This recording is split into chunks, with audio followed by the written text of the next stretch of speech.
Andrea Allen, welcome to Moms on a Mission. Thank you. I'm so excited.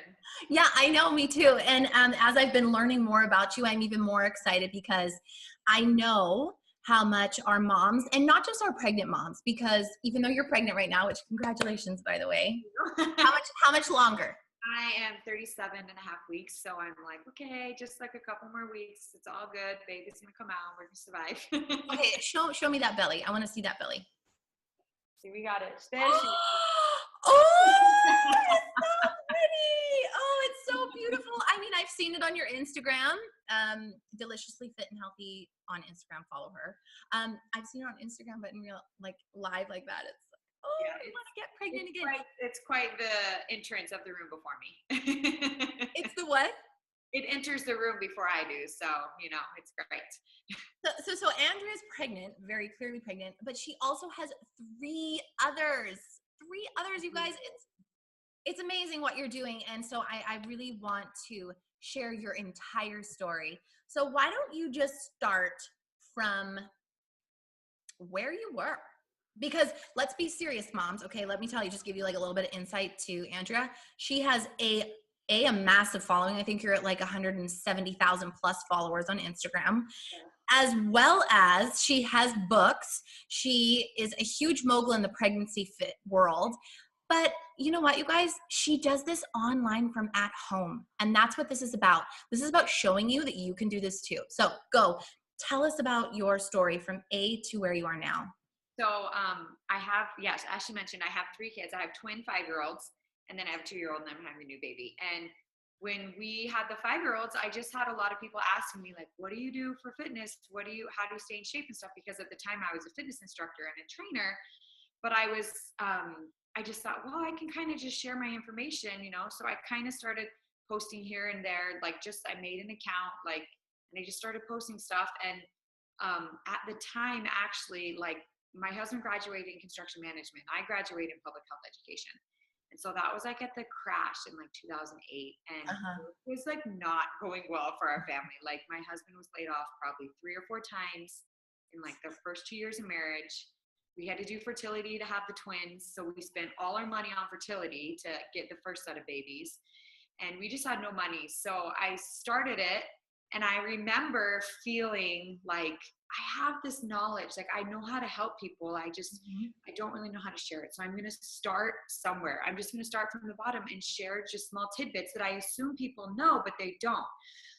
And I started that. And when I started my account, we were legitimately on food stamps. I remember buying my protein bars on my the EBT cards. No way.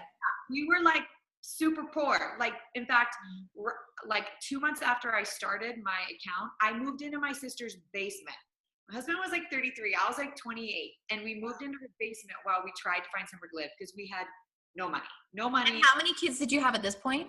I had twin 4-month-olds. Oh God, I have goosebumps. We moved into a basement. We were legit poor. Nothing. We had nothing. And then finally we got into a little rental. And I started the account, and I remember thinking maybe I'm wasting my time by trying to share what I know. But then there was this a little prick in my heart that I was I know how to help other people. I just got to keep trying. Yeah. So I would just share small things, and I would share workouts, and I would share recipes I used, and I would share my daily struggles. And in my videos, if you look at my Instagram, kids are with me. I worked out from home. I didn't have anything fancy. Even when you look at my videos, they're not fancy. They're just no. And that's what I love the most about you. You're so relatable, and that's what's missing from Instagram. Yeah, I even think in my first few videos, there's a blow up mattress in the background. I lived, I tried to scoot it so no one would see it, and I was oh, fine.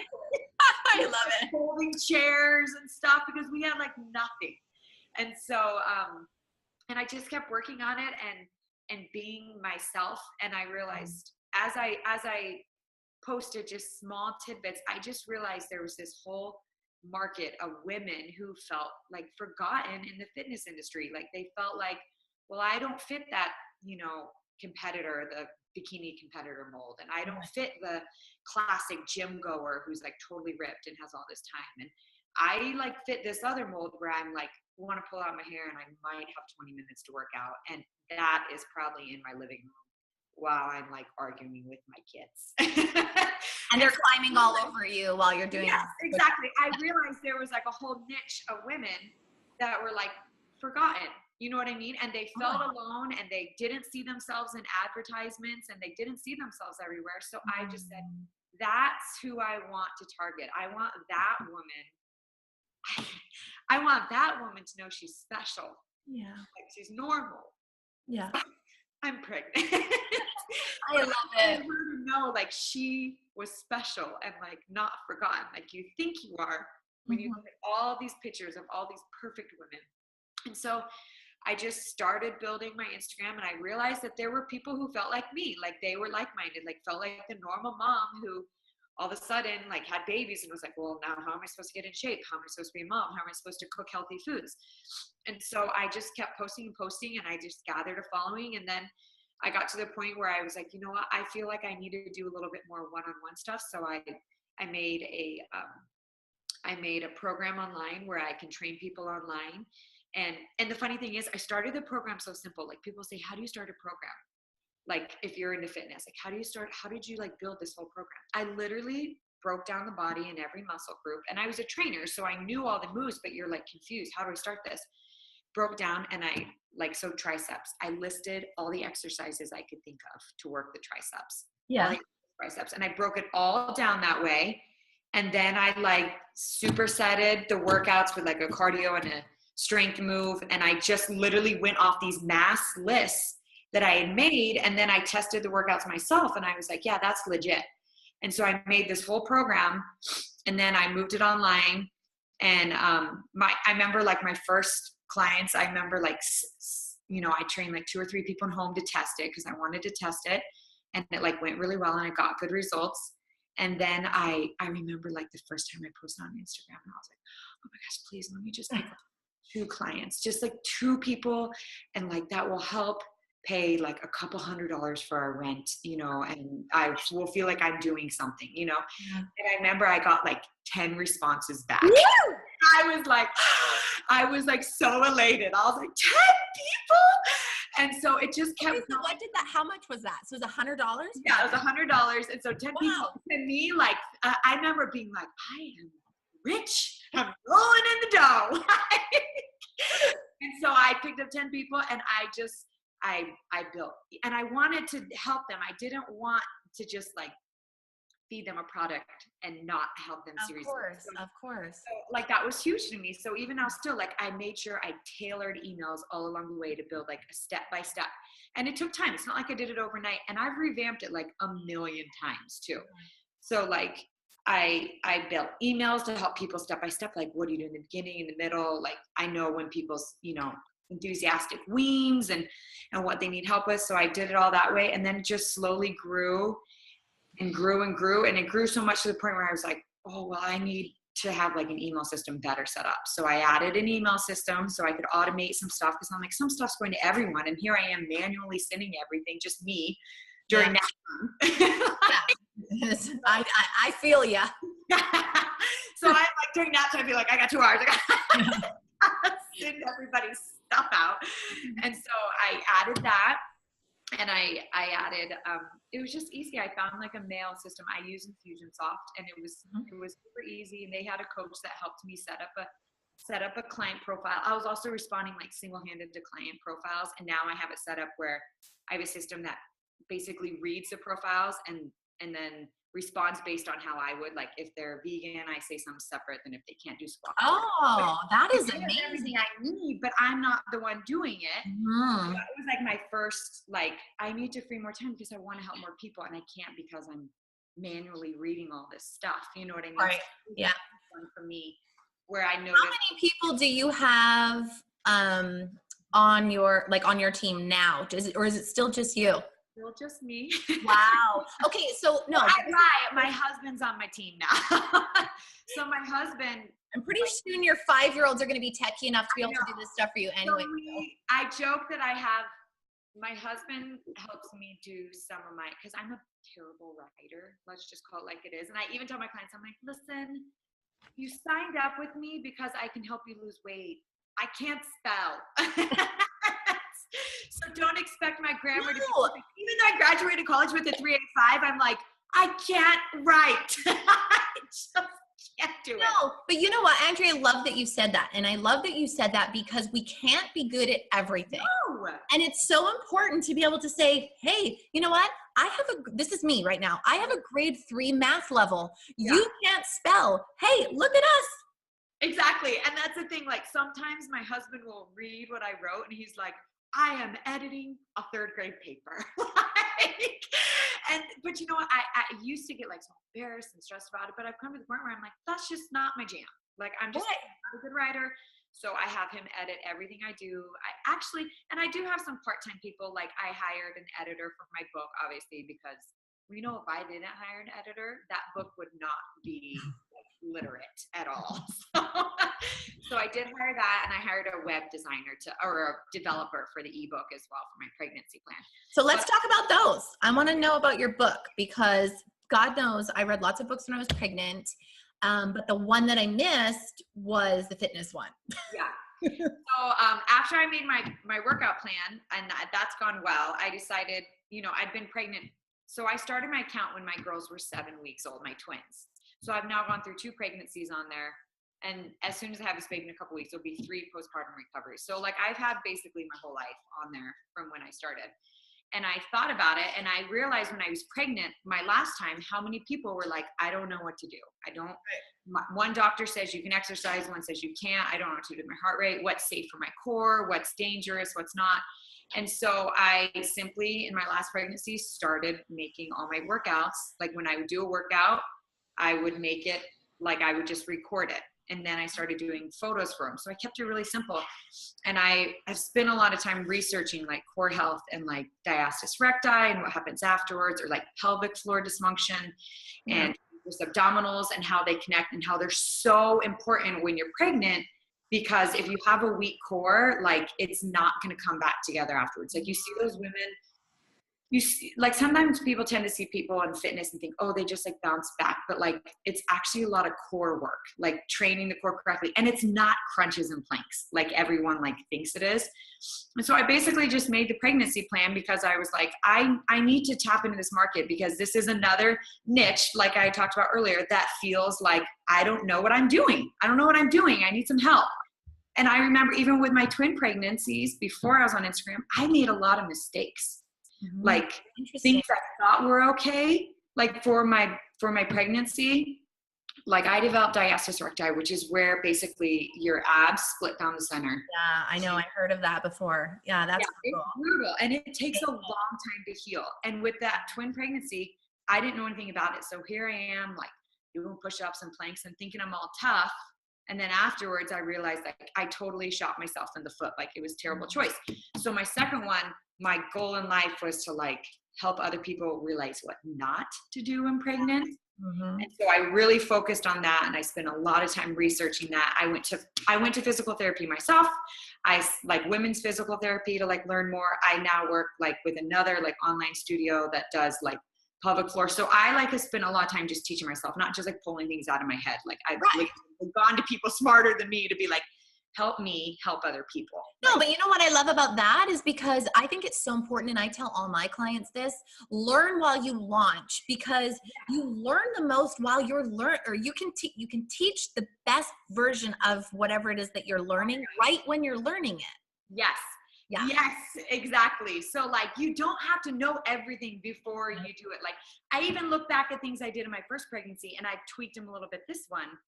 But not that they were wrong before, but you're always learning. Like you're never going to know everything. So don't wait until you feel like you're an expert. No, don't wait. And that's what you said. That's what you said. Don't wait till you feel like an expert. You need to go with it and tell people you're an expert until you're an expert, because you will figure it out. And there's still things people ask me and I'm like, let me get back to you. And then I have to go research for like 20 minutes. And it's okay not to know. And that's okay. Like, I'm like, that's real. And you know what? The trainer has a trainer a lot of times. Your coach has a coach. Like there's people I go to for advice And then there's people who probably look at me and think, oh, she knows everything about, pelvic floor. Little do they know, I work with this other studio because I'm like, hey, can you just make sure I'm doing this right? You know what I mean? Everyone is always learning. If you think you don't have any more to learn, you're done. Like, you're not going to keep growing.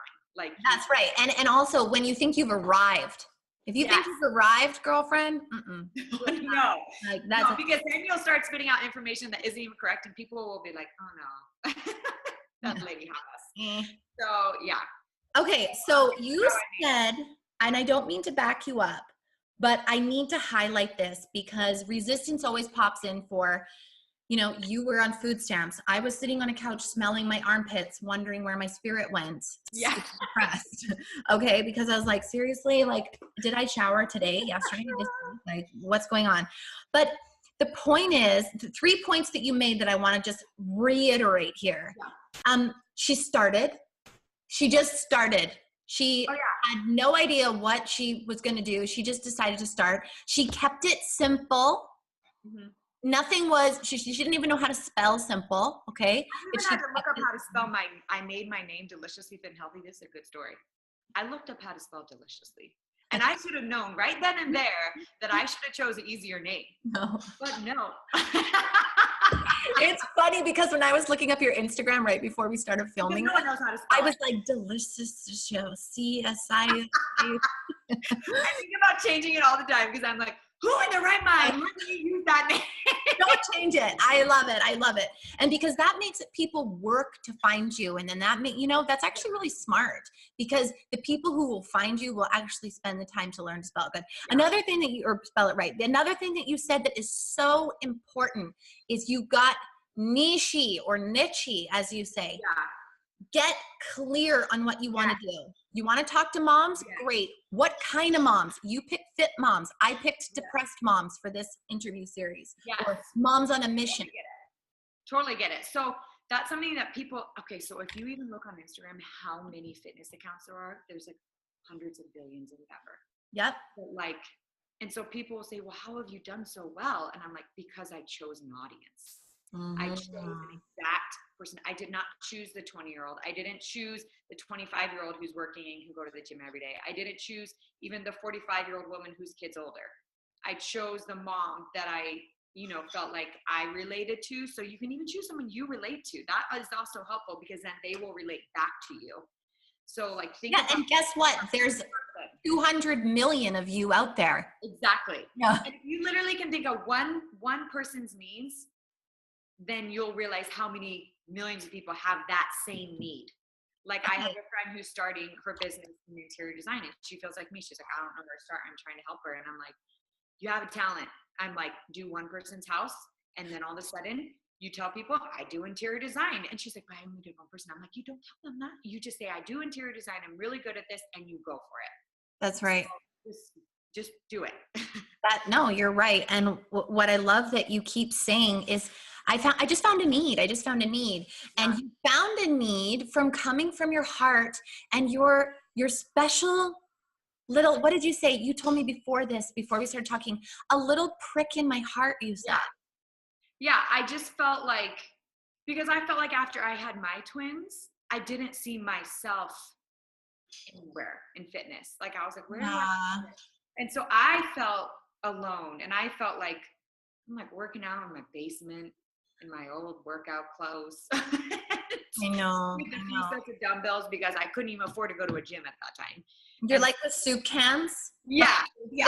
So I was like, I felt like I felt like this population that I relate to like is underserved and they feel supported. You know what I mean? So that was from the beginning. And people will still say to me, why don't you do like a gym program? Why don't you do this? Why don't you have lifting? I'm like, because that's not my audience. I'm sticking to my niche. I know who my people are, and I know those are the ones that need the support and need the help that I feel like I can offer. And what I can offer, I can learn and continue to get better at offering. So yeah.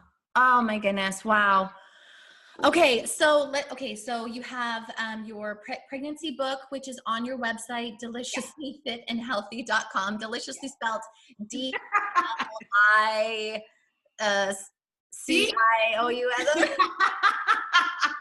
figure it out if you want to get delicious and fit, okay? And then deliciouslyfit.com, Andrea Allen, she has a pregnancy book. She's got a postpartum book launching soon. It's coming out. Get on her email list. She wants to send you everything that she possibly can to help you through this journey. And the books are super easy too. They're workout plans with information. So it shows the workouts, pictures, videos, written explanations. Like they're super easy. You just look at it on your phone. Like they're really, I'm on it, and they all can be done from home or gym just with dumbbells because I wanted to keep it simple. Awesome. I love it. Okay, so there's 2 lessons here, ladies. Start your online business. Get off the food stamps and start your online business. And the next lesson is get fit. You know, it doesn't matter. If Andrea can do it, you can do it. Okay. If I can do it, you can do it. We can all do this together. Is that, I felt like, I remember even when I started, like being like, I remember my first post, I like cut off my head so no one would know it was me. Because you're, oh, but you're so beautiful. I know, but because you think like, oh, people aren't going to believe that like I'm good at this, or you feel insecure. And so I'm going to tell you to like not worry about what anybody says about you, and the people who are supporting you, talk to those people about it. Because when I started, like I had some family members who literally were like, what are you doing? What are you doing? Yeah. Like they were like, that's like, they're like, you can't spell. Yeah. They were like, what are you doing? You know what I mean? And then I had other family members who were like, you're make it big, and you know what I mean? And so, find your tribe. Find your tribe. Yes. As you start, ignore the people who bring you down and talk to people who don't. Because now those same people who were kind of like, what is she doing? Are like, oh, actually, like, I guess you did do well. So ignore those people. Okay. Just ignore them.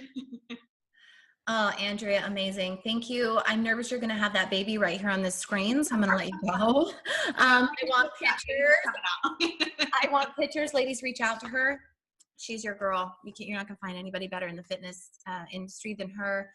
Her workouts are amazing. Follow her on Instagram, and you can always find her on email. She wants to help you, which is what I love about you so much, Andrea, and thank you so much for being here. Thank you so much for having me. Happy labor. Thank you. Hope next time you see me, I'm holding a little baby. Me too. Bye, girlfriend. See you, Tara.